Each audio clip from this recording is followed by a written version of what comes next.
Hello, everyone. Hello. It's me, Hạnh Nguyễn again, your host of the webinar series sponsored by EduVerse. Before we start, can you just let me know if you can hear me well, if you can see me moving, that I'm not an AI, I'm a real human. Thank you, everyone. Wonderful. So here in Vietnam, it is late Saturday afternoon, 5 p.m. Some other corners of the world might be the evening, and especially from our presenter side, I think it is very early morning of a Saturday morning, which is a privilege, which is an honor for EduVerse to make this happen, because we can inspire people and can wake people up very early in the morning to join us. So that is our very special thanks, very first special thanks to Ms. Raquel Carlos, our presenter today. Okay, so as everybody can hear me well, we can all start it from now.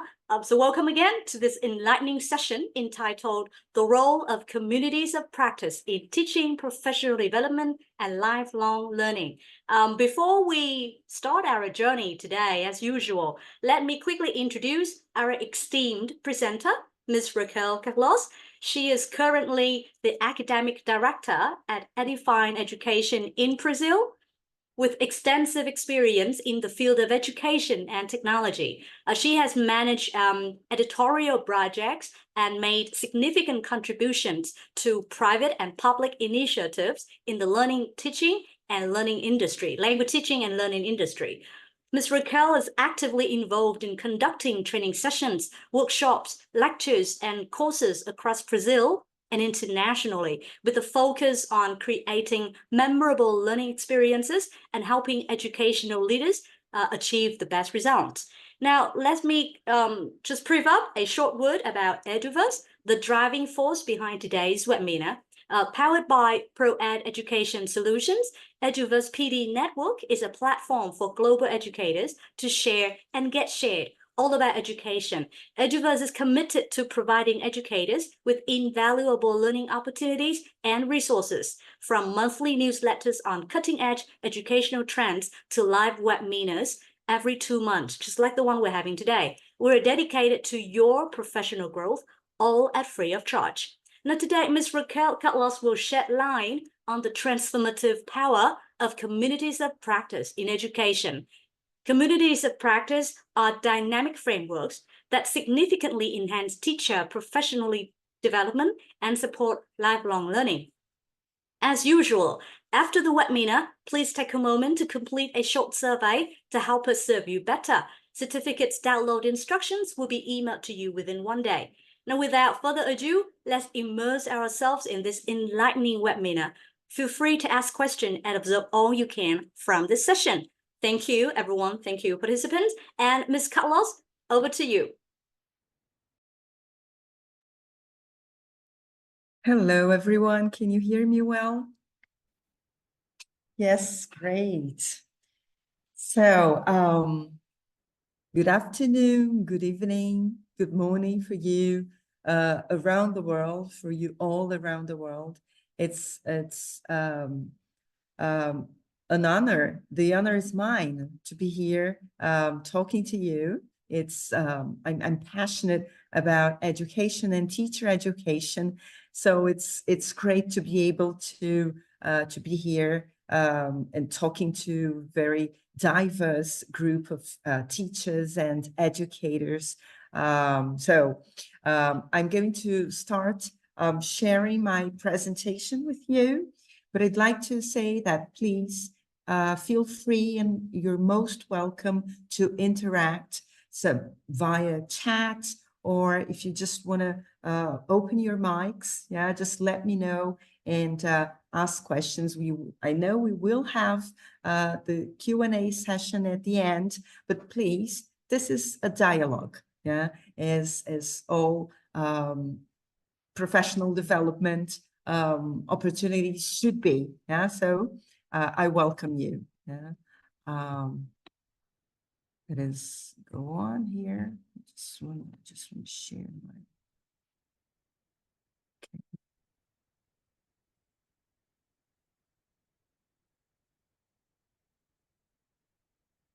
So can you see my screen well? Can you? Yes, ma'am. Yes, pretty well. Okay, great. Thank you. So let's just move on here. Ms. Han, thank you very much for introducing me. So as Ms. Han said, I've been in teaching and teacher education for a long time, actually for over 30 years now. I've always been a teacher. I'm currently dedicated to educational leadership. Yeah. So so I really enjoy this kind of thing, and it's a pleasure to be here with you today. I'm Brazilian. Yeah, I live in Rio de Janeiro. So I hope you will all get a chance to come around maybe someday. And in Brazil, yeah, what we do here at Edify Education is promote English language learning. Yeah. So I am with Edify Education nowadays, and our mission here within our context is to make this generation a bilingual generation. Yeah. I'm just giving you some context so you know uh, where I stand from, yeah, and my perspective. Yeah. Here in Brazil, only about 2% of the population can speak English, and 1% of the population can speak English fluently.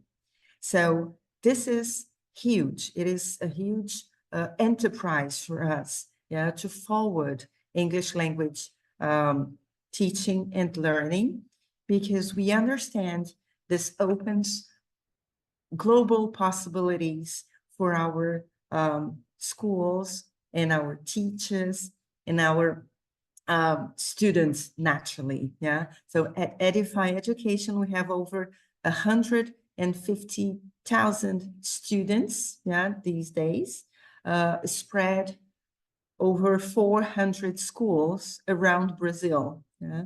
So it's a huge crowd, as you see.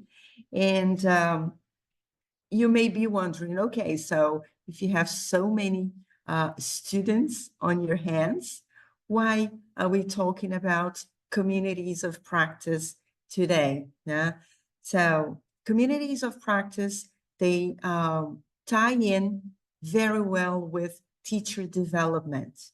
And the way we see teachers is teachers are the fabric, yeah, of learning. Yeah, it is very, I mean, that multiple research have proven, yeah, that the link between teacher quality and learning. Yeah, so that's why we are very dedicated to enhancing teachers' quality, yeah, and to promoting continuous professional development for teachers. Yeah, so that is why I am so passionate about teacher education, and in special about communities of practice. Yeah, so let's start thinking and discussing about teacher communities of practice and what they actually mean. Yeah, I'd like to know, and you can use the chat if you like. Yeah, what is the first thing that comes to your mind when you think about communities of practice and communities of practice for teachers? The first words or the first chunks that come to mind, just first to assess a little bit of your knowledge there. Brainstorming. Thanks, Darren.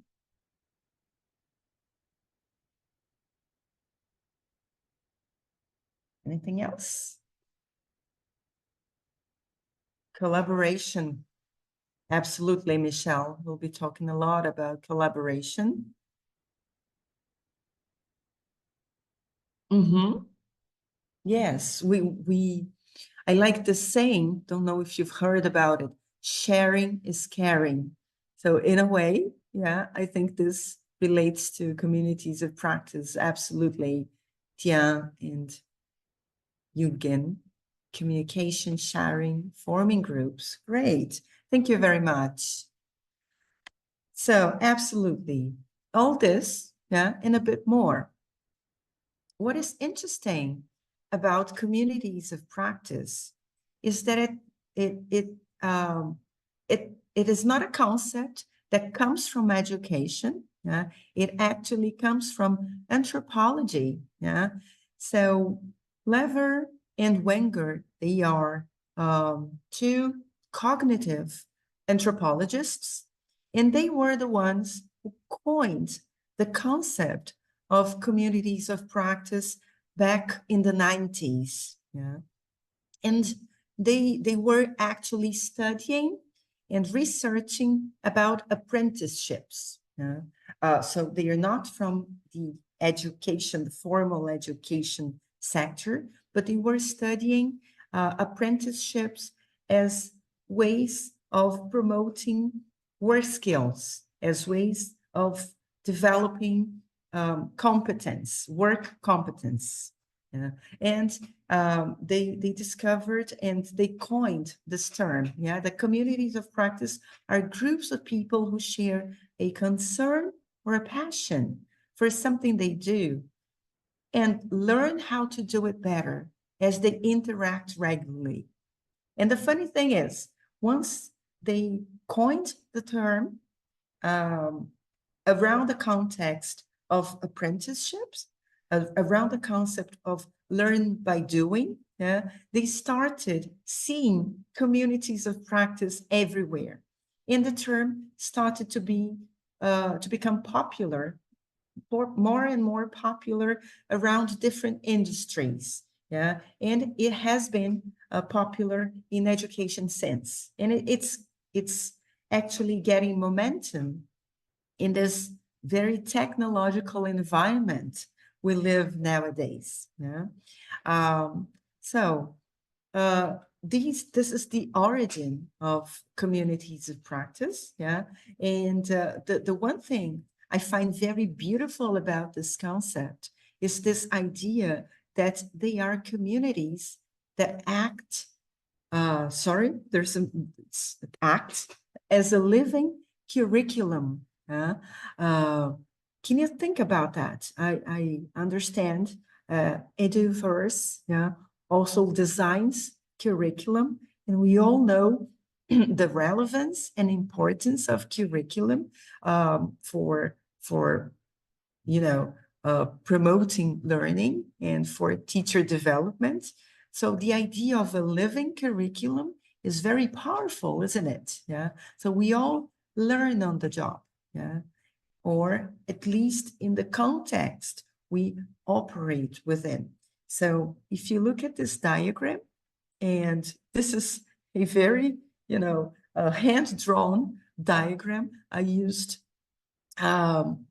one day, talking to peers, and we were discussing this idea and how to implement communities of practice at Edify Education. So I'm sorry you have to see that, but this idea, yeah, that there is a core. So the green dot you see there is the core, and there is the periphery of practice. Yeah.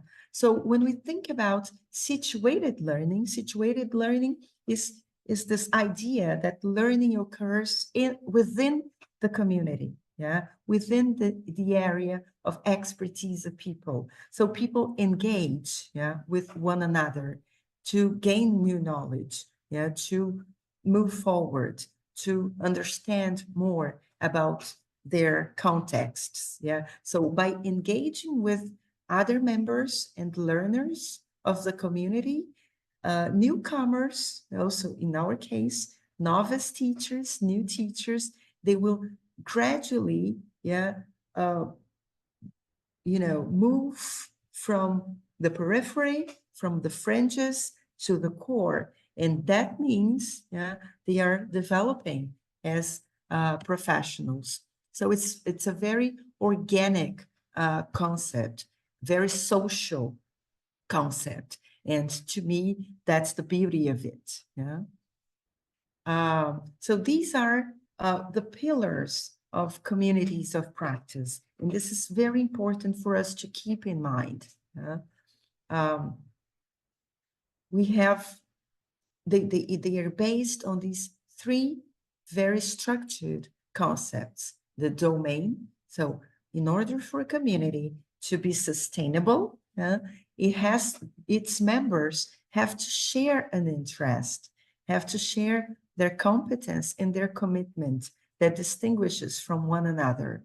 So, okay, so you may be wondering, Raquel, can we have a community of practice about education? We certainly can, yeah?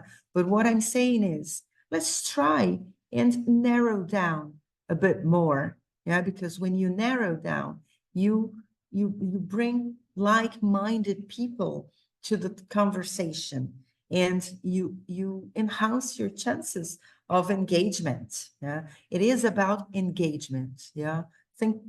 Get this word, and if you forget everything I said today, think about engagement. Yeah. So along with the domain, yeah, we have the very strong idea of community.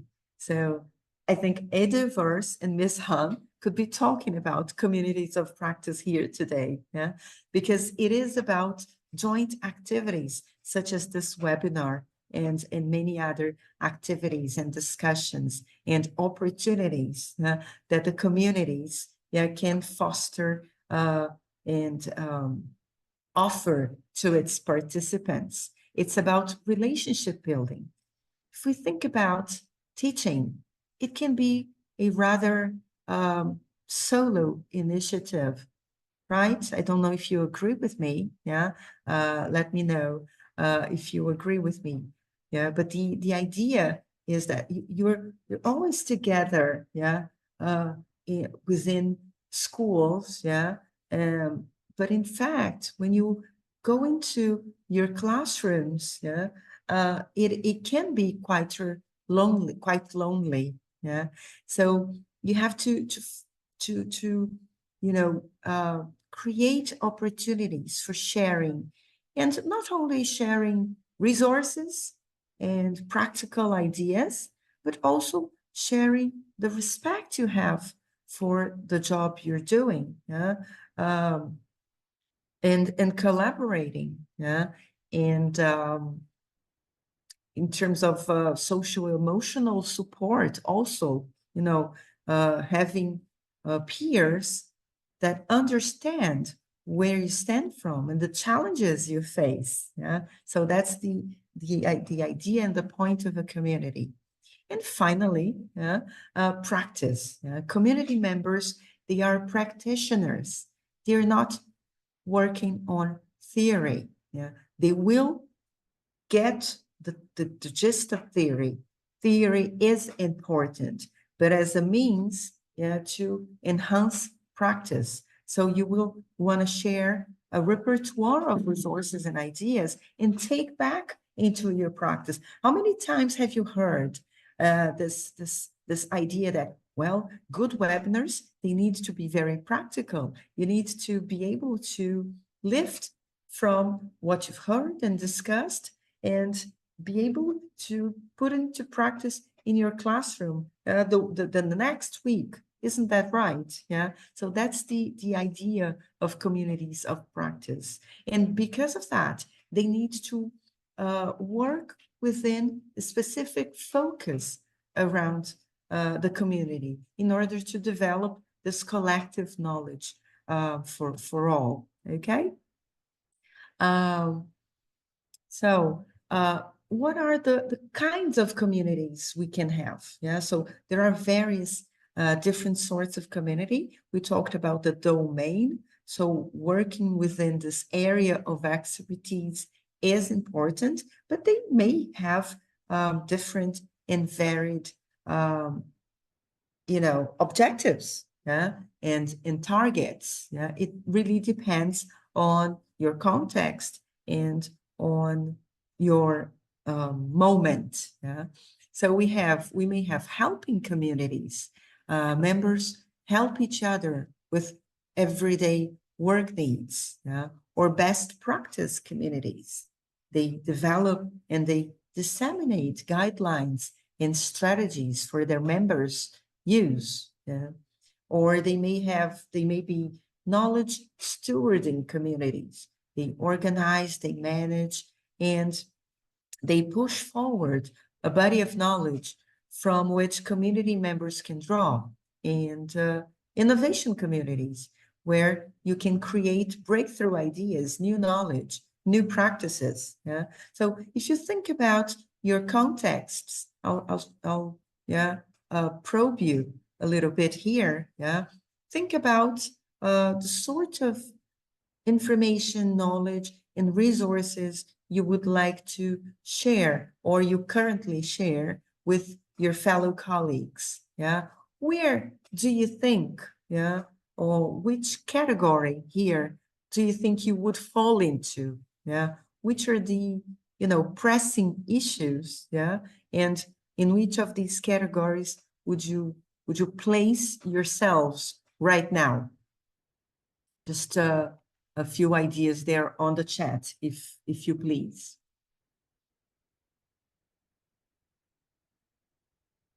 Think about your challenges and your interests, yeah? And the kind of community you would like to be active on, in helping communities, in best practice communities, knowledge communities, or innovation communities.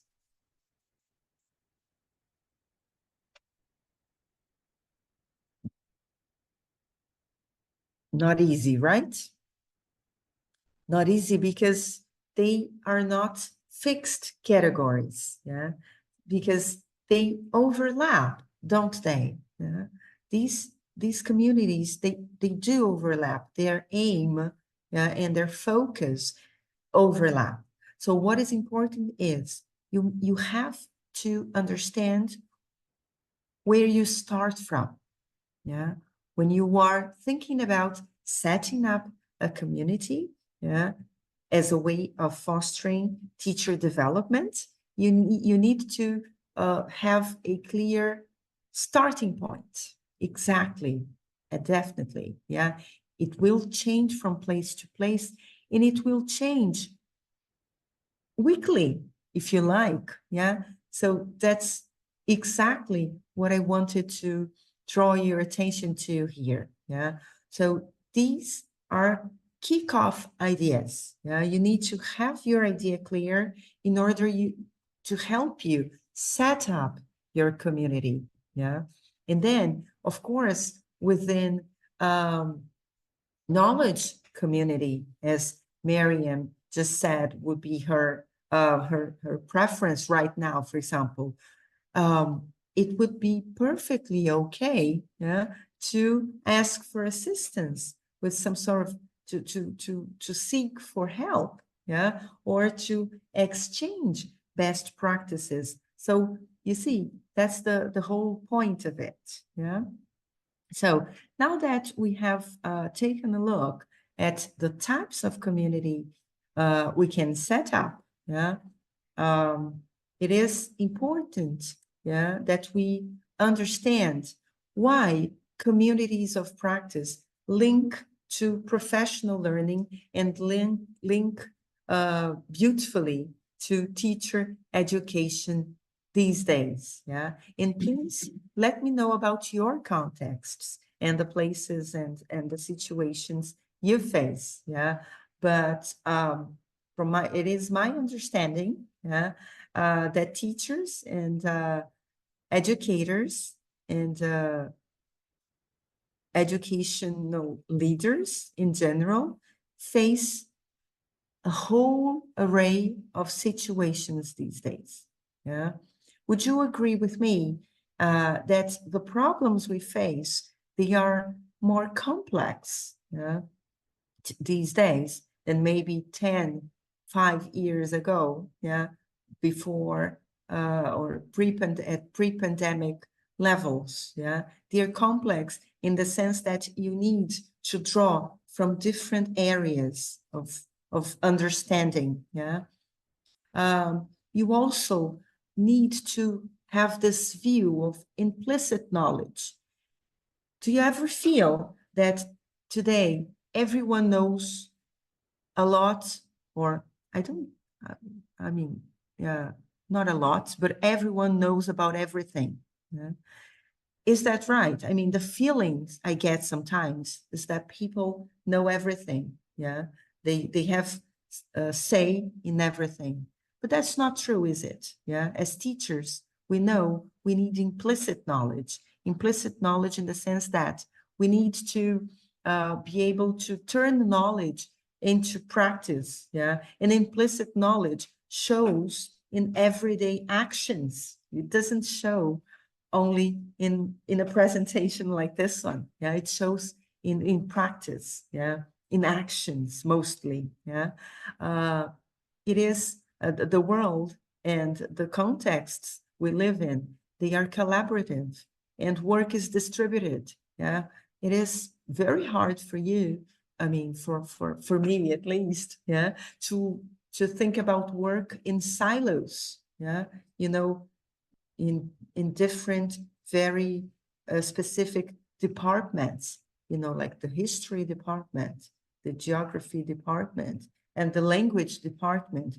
They will all have to convene and collaborate, yeah, and share knowledge and narrate work. What do I mean by narration of work? Yeah, it is a more reflective practice, if you like. So in order to reflect on your practice, you need to make your thought processes clear, right? And also, new ideas come from diverse networks. Yeah, I mean, within virtual communities, we are now, I mean, I'm in Brazil, you are in different parts of the world, in Vietnam, in the Philippines, in Greece, yeah, and we are conversing, yeah, we're having this dialogue, yeah, so we have to draw from diverse networks, and learning is part of work. It's not isolated in the sense that I'm not learning today and working, yeah, for the next 5 years, and then I'll retreat and learn a bit more. It's every day.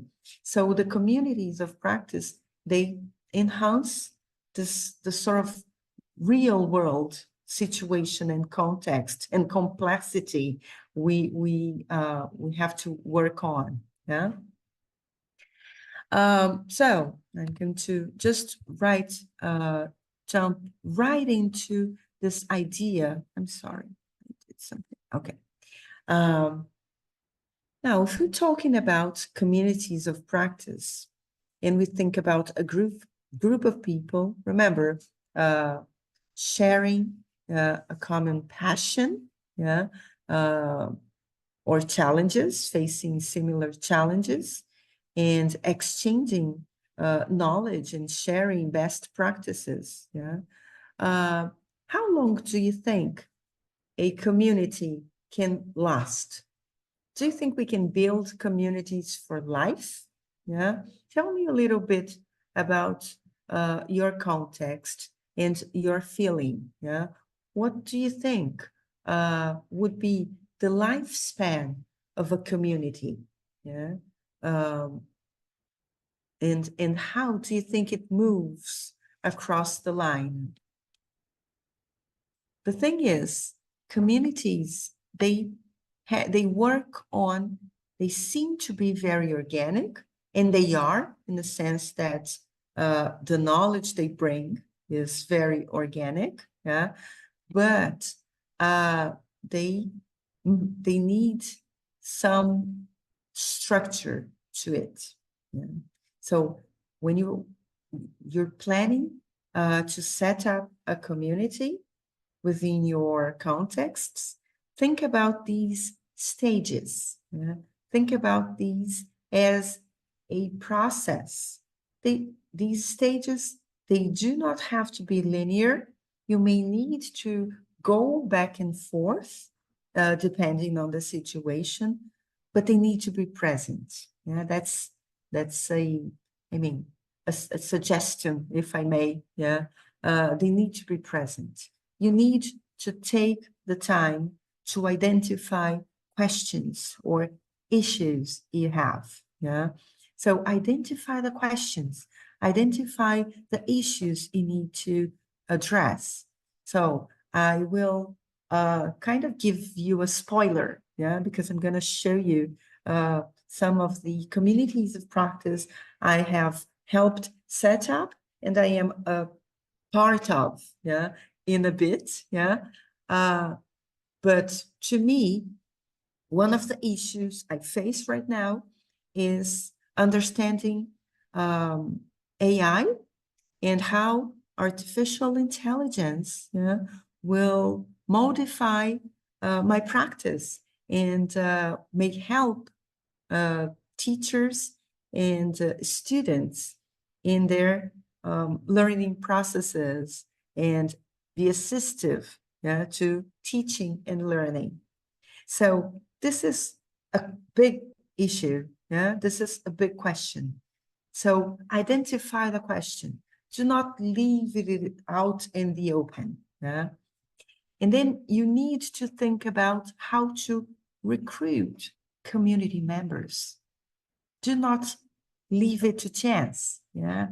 Members will not just come to you because you've, you know, suggested this driving question or thought about this issue, and you know there are many people around you who share the same sort of issues and questions. You need to actively recruit community members, yeah? And you may do that in many different ways, but mostly by,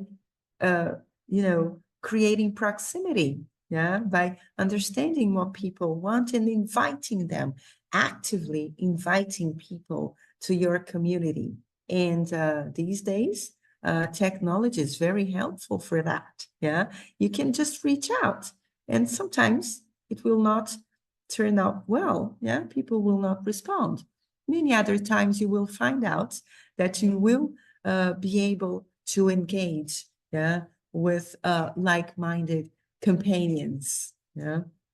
And then you need to actively promote learning and sharing. Yeah. You need to sometimes appoint, yeah, this person who will be always there. You don't want to make things hierarchical, yeah, because it is a community after all, but you really need someone to be committed to providing stimuli, yeah, different sorts of sharing, and regularly and frequently, so you will keep your community alive. Yeah?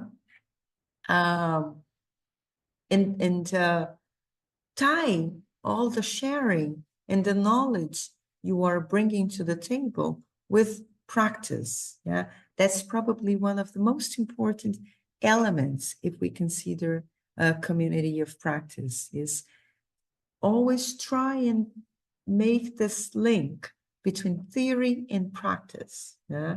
Sometimes you will think about practice first, and what practice tells you. Remember, implicit knowledge. So we are thinking about implicit knowledge, yeah, and bringing this intentionally to awareness, yeah, transforming implicit knowledge into explicit knowledge. Yeah? And finally, reflecting on your results, yeah, reflecting and reevaluating and going back to the drawing board if that's the case, yeah. So do not skip, if I can suggest. Yeah, do not skip stages. Yeah, they may not be linear. You may need to go back and forth. Yeah, but they need to be there if you want to set up a successful community within your context. So is that okay? Is that clear? Do you have any questions? Please let me know. Yeah, we are almost moving towards the end, so you can have some time to ask questions and you know, make comments. Please do. And we are still on the lifespan of communities of practice. I know it may sound a bit daunting at times. Yeah, we were talking about the kinds of communities of practice, yeah, and how to set up communities of practice by taking into consideration all the important stages we have at hand. But remember, it is a dialogue. This is the one important thing you need to remember. So in order to you know, foster problem solving and start a dialogue, these are quite simple, yeah, strategies you can use. Yeah, talk to people within your communities as you would talk to a friend, as you were talking to your family members. Yeah, seeking solutions. Yeah, be open to seeking solutions. Yeah, so if you're actually, yeah, this is a table I like, yeah, from Wenger, yeah. So remember, the cognitive anthropologist who coined the term. So this is a suggestion on how to first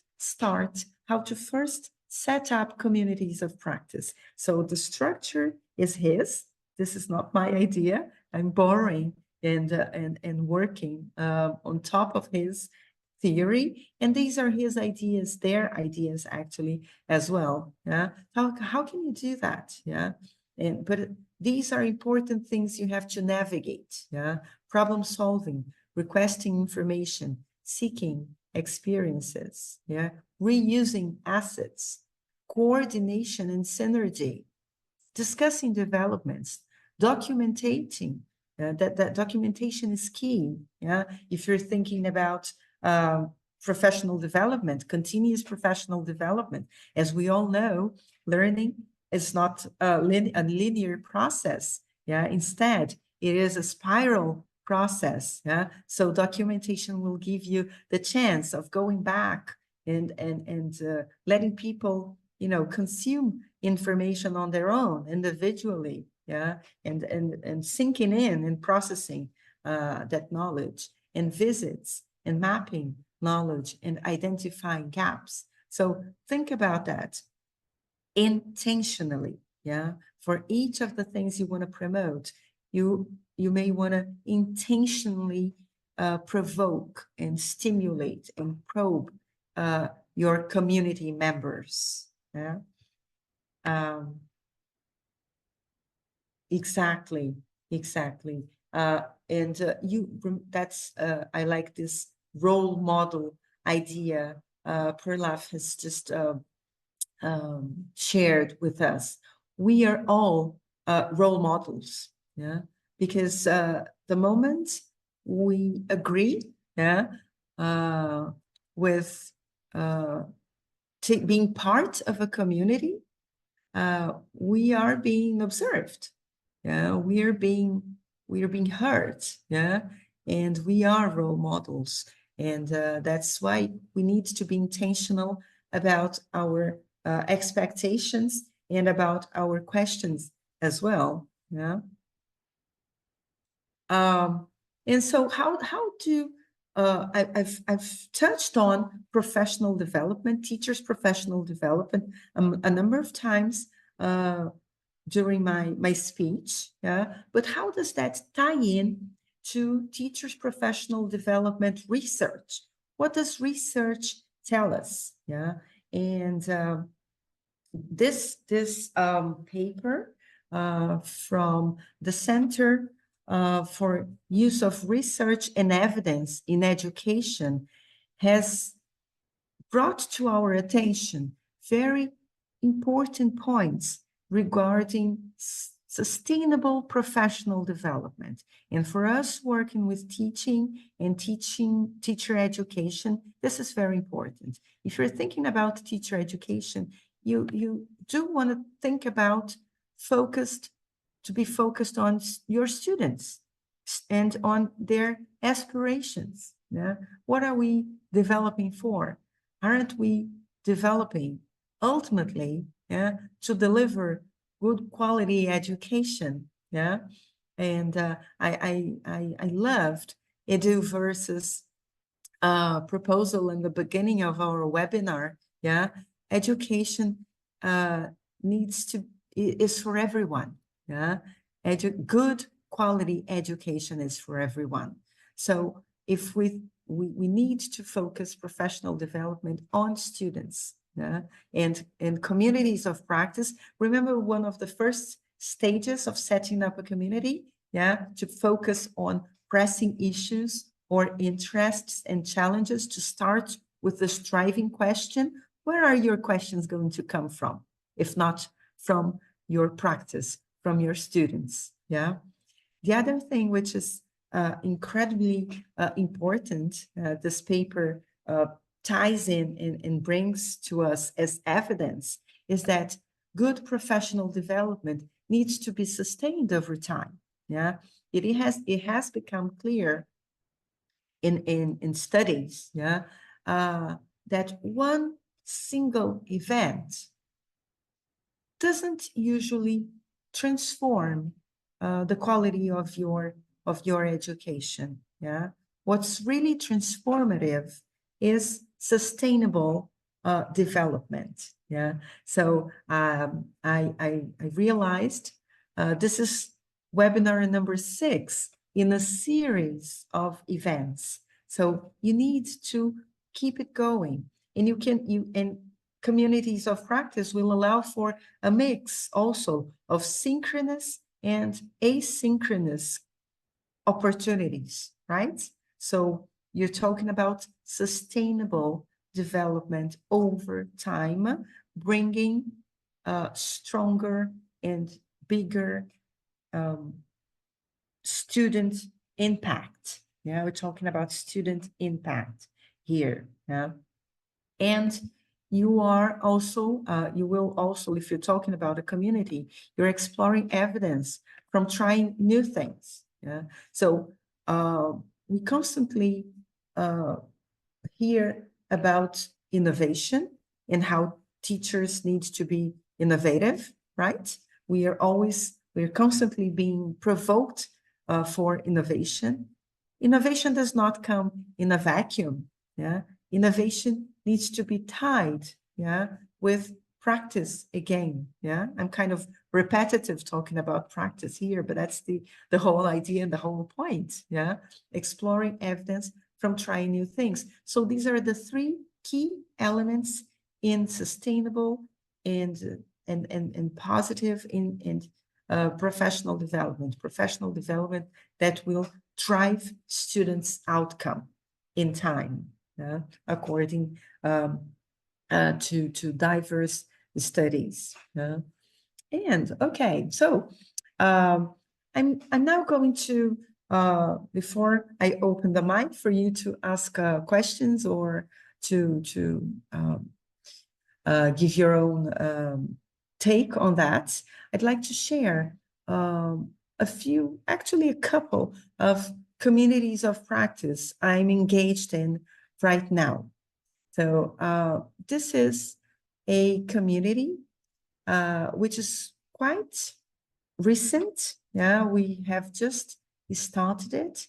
We started it in April this year, right after I was in ASU GSV. ASU GSV is a big EdTech conference held in San Diego every year. It's a conference devoted to discussing technology in education.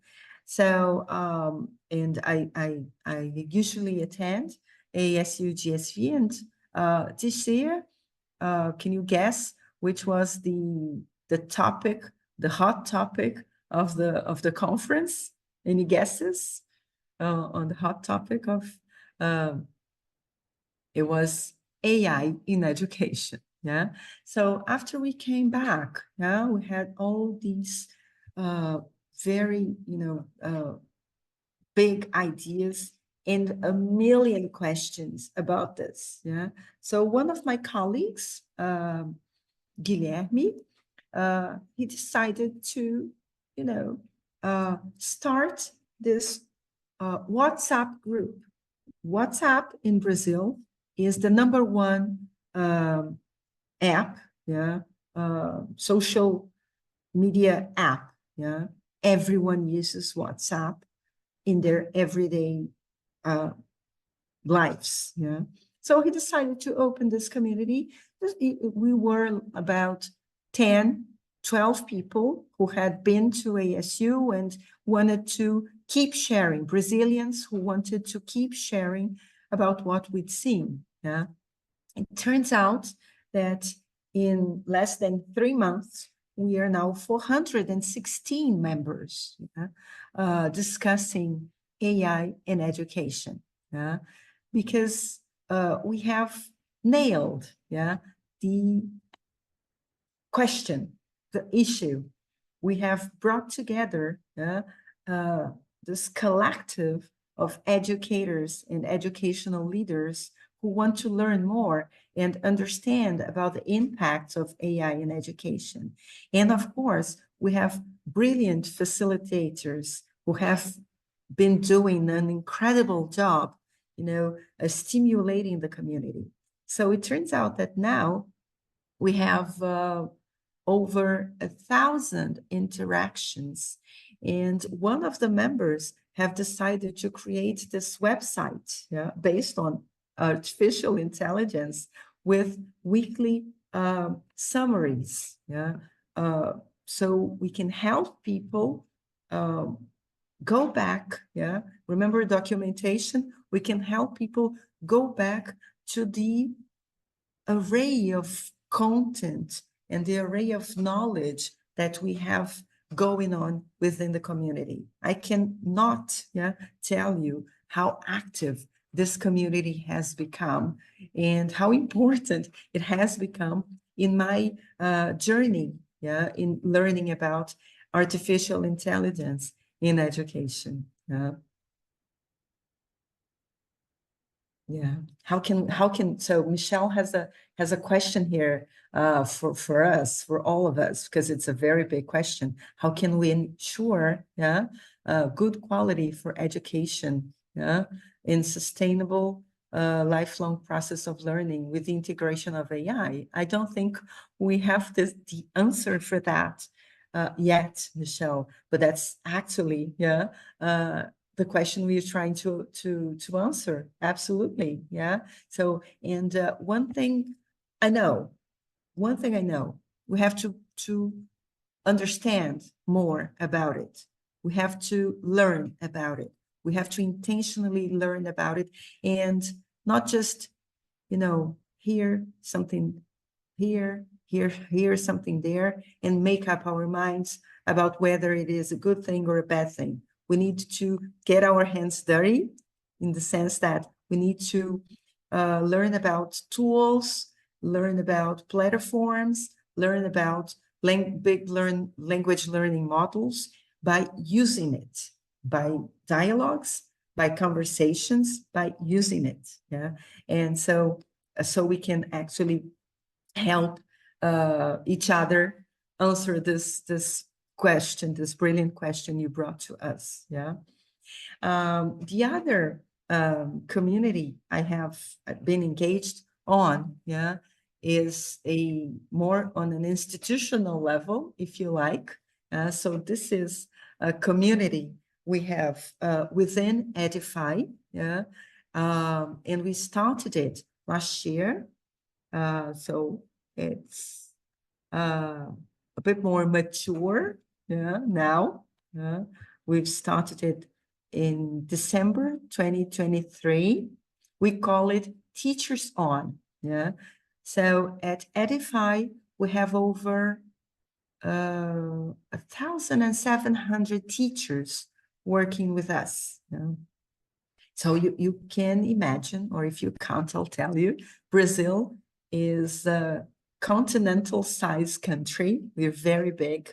So you can imagine these teachers come from all parts of Brazil, and they have very different realities. So they may be in Rio and Sao Paulo, which are very big, modern cities, and they may be in very small towns in the northeast, in the south of Brazil. So they have completely diverse contexts. And we needed to have this one place they could come to. And so we gave this a lot of thought, because communities of practice are not usually institutional. They are mostly driven. I mean, they are supported by institutions, but they are not usually institutional. So there's a twist here, but we decided to set it up and to get it going. And we've been successful. We've been actually very successful so far. I mean, remember I said 1,700 teachers. They are not all here. You can see we only have 374. So we cannot still reach everyone, but it's been going very well. And when I say it's been going very well, it's not only flowers. I mean, we do communicate a lot.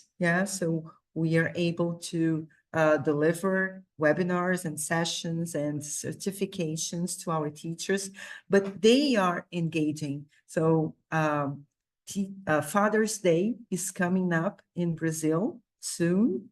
So you see, this is from yesterday. A couple of teachers were sharing songs for kids to sing in English in honor of their fathers, for Father's Day. And when I say, I mean, they sometimes are very vocal about things they don't like as well. And this is success for me, because they get to tell me what they are not happy about. They get to tell me and my staff, and I mean, they get to tell all of us involved with Edify Education, and they give us a precious chance of working on that instead of just going on the side.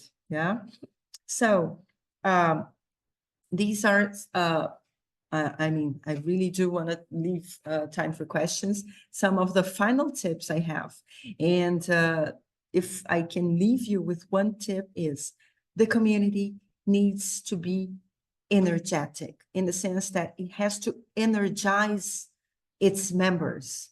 It's not to be considered one more task, one more thing. Oh my God, and I have to do so much, and now I also have to be part of this community and engage in conversations. It needs to be,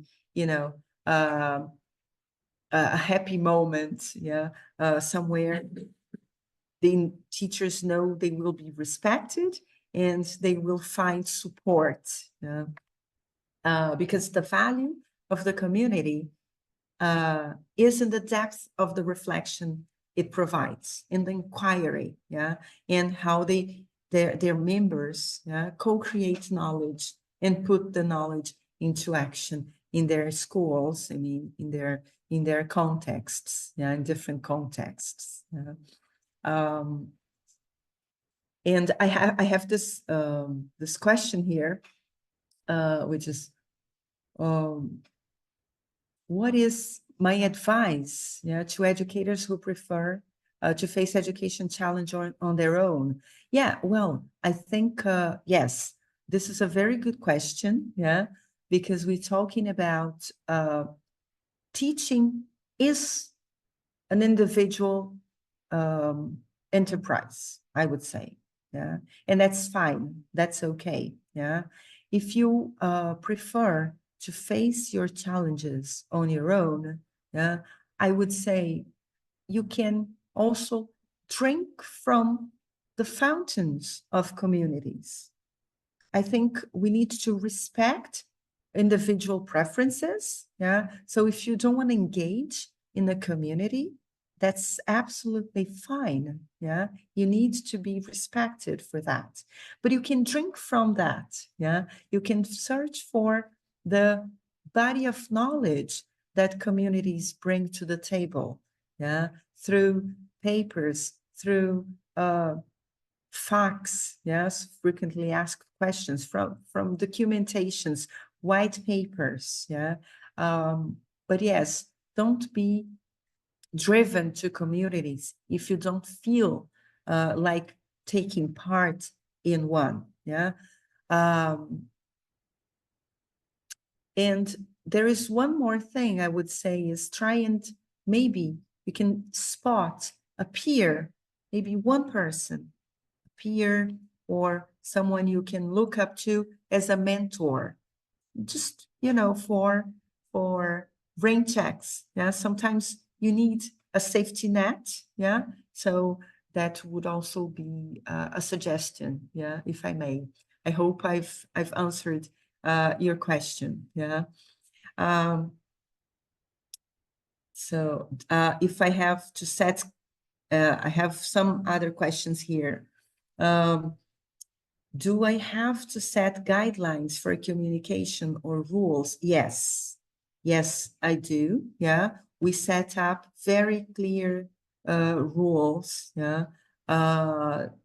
They are not followed at times. Yeah. And then we have to go back and reinforce, yeah, the rules that each community has. Yes, that's important. Okay, so I mean, any other questions? I jumped right into the questions I had here in the Q&A box and the chat, but please, yeah, open your mics or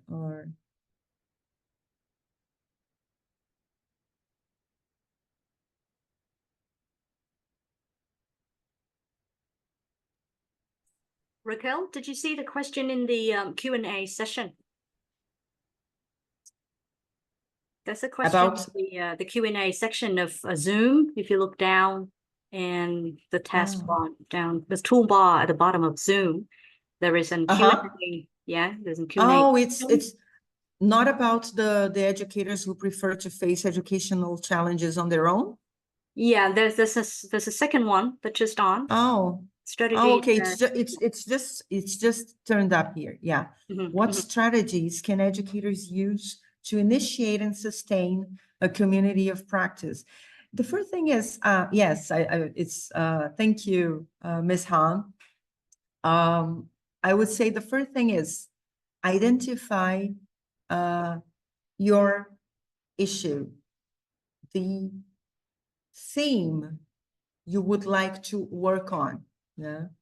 Once you identify that, yeah, you need to understand who the facilitators will be. Yeah. It can, but it does not have to be someone from the institution. You can have a teacher ambassador, for example. Yeah, you can invite a few teachers to become your ambassadors. Yeah. And then think about the rituals. In the beginning, it's very important that you have rituals. And what do I mean by rituals? Yeah, try and think about the number of posts or the number of questions you would like to initiate every week. Yeah, and have your facilitators, have your teacher ambassadors, yeah, do that as you have programmed, as you have thought. Yeah. So these are a few of the strategies we have tried successfully. You need to be quite organized in the beginning. Yeah. Because it will catch up. I mean, members will catch up, and then it will organically, yeah, have more and more interactions, but you need to be very intentional in the beginning. The other thing I would say is pick up the right channel. Yeah, for us here, I've talked about WhatsApp, which is this app we use, but within virtual environments, it may be a face-to-face community that convenes, yeah, every month, every other month, yeah, but if we're thinking about technology will provide you with this. So you need to also be very specific about the channel, because one thing is for certain, you have to lower the barriers for engagement. Yeah, it has to be something very easy for members to join. Yeah, so the channel is very important in the beginning also. Yeah. Please let me know if you need any more clarification on the questions, everyone. The third question I have here, as a teacher of kindergarten, how can I enhance my strategies for students? Yeah, within your community, Marian, yeah, this is a perfect question, yeah, for you to address within a community of practice. Yeah, that's actually the whole idea. This could be your driving question. Yeah, there are a number of strategies, yeah, that you would need to put into place. Yeah, for example, I have just given you this suggestion about how to set up a routine and rituals in the beginning of a community. So if you're thinking about kindergarten stage, one of the things that will be very helpful with kindergarten is setting up routines, yeah, and rituals. Yeah, so you could organize a group of colleagues and brainstorm and read about how to set up rituals and routines with kindergarten students. Yeah. Thank you, Raquel. I think most of the questions have been answered. Thank you again for joining us today for your informative and inspiring presentation. We trust that the participants have gathered valuable insights and practical ideas about setting up effective and impactful communities of practice in their context. So thank you again, Raquel, for your time. And thank you, participants, for staying up with us until this time. Before we go, could you please help take a moment, just some very short moment, to complete the post-webinar survey, which will pop up after you leave this webinar, and the certificate download instructions will be sent to all webinar participants within 1 day, along with the link to the recording of the today's session. Okay, and don't forget to join us on our Facebook and LinkedIn page. EduVerse is also an example of a communities of practice where teachers join and share ideas, and we're happy to share and to get shared by you all. So if you haven't been to our websites, to our Facebook page, just give it a try. Give us a chance so that we can get to know each other. We can get to help you more, okay? And finally, we truly appreciate your active participation of today, and we'll look forward to reconnecting with you at our next event. Keep that flame of learning alive, and until we meet again, take care and stay curious. Thank you, everyone. Thank you, Dr. Raquel Carlos again, and have a fantastic weekend.